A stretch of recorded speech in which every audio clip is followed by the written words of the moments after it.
KTBB Friday Morning News Time, 7:51. As we do every Friday at this time, we check in with KTBB owner, General Manager Paul Gleiser.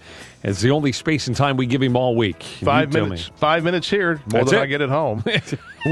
That's how it is. We're sponsored by K.E. Cellars, Tyler's Old World Style Boutique Winery in the French Quarter on South Broadway across the mall. A couple of programming notes. This feature isn't a lecture, it's a conversation. That's why we call it You Tell Me. I say what's on my mind. You're invited to say what's on yours. Simply go to ktbb.com/youtellme. You can post your comments. You can share these commentaries with your social network via Facebook, Twitter, and email.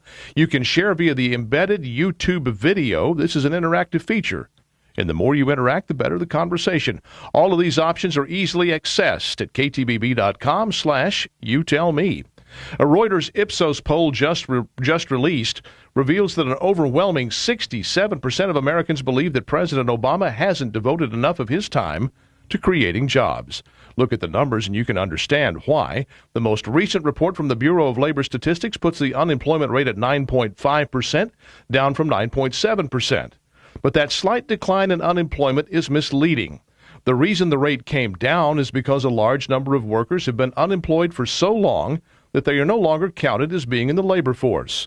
The percentage of workers unemployed 6 months or longer is at the highest level since 1948 when we started keeping score.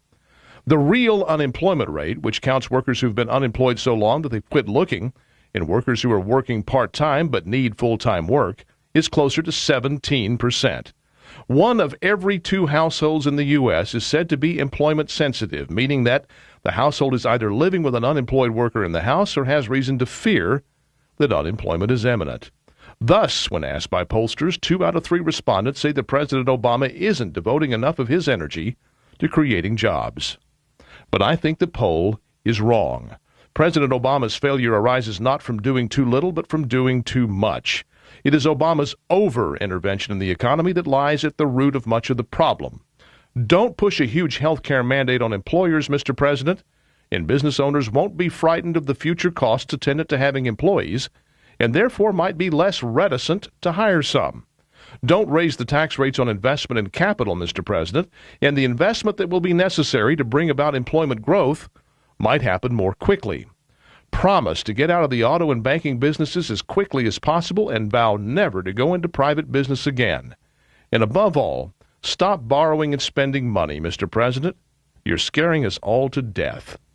An amazingly concise 288 words in Article 2 of the U.S. Constitution sets forth the powers and duties of the President. He's the Commander-in-Chief of the Armed Forces. He appoints ambassadors and judges. He negotiates treaties. He grants pardons. He convenes the Congress if he feels it necessary. He approves or disapproves legislation. But he doesn't manage the economy. It's not that the President hasn't done enough to create jobs. The problem is that so many people believe that the President has any such power in the first place. Widespread belief that the government is what drives America instead of the other way around is why we find ourselves drowning in debt while unable to find work for people who are willing to work. The poll is wrong. President Obama hasn't done too little. He has done too much.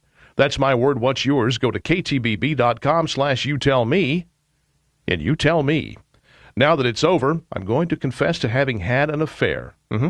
Yeah, my wife knows. For about 2 years, I had a relationship with the Keepersall Estates 2006 Cabernet Sauvignon, but alas, the affair has ended. I said goodbye forever to that lovely wine when I poured the last glass from the last bottle in the store.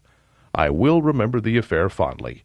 But I'm in the midst of a new exciting romance. This time her name is Shiraz, Keepersall Estates 2007 Shiraz to be precise.